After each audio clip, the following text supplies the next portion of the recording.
Het is eerst nog wel wat ziekjes zou te betieren moon. Er is wel een soort wetterwild, maar de regen liet haar maar kwalijk zien. Ze bleven nog in de dekking bij het middenwaar. Een warmtecamera is dan een grote help. Dan is het wat donker, maar dan is die regen is gewoon terug bij hem heen rennen. Want die lucht zit dan wit op. Ja, maar die jouw warmte al.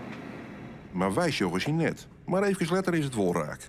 En worden er behoorlijk aan telt. Toen ik hierheen reed in Heudewien in de ruimte, dacht ik, nou, dit kan wel eens wat een dreig maaskoft worden. Maar uiteindelijk valt het best af, vind ik. Want we regen en schoon ha. Nou ja, ik probeer de wettervogelboel, dus ik verveel me nooit. Maar ja, mooi waar is misschien wat noffelijker in het aankomen. Maar de resultaten zijn net meer, absoluut net. En ze ben ik alle jaren in goede conditie. En er is ook een goede reden waarom regen een sompengebied als de Oude Veen opziet. Het risico dat een fox daar een jong reekjeeltje pakt, is litser. Nou zit je in het wiertegebied vaak minder foxen dan in het agrarische gebied.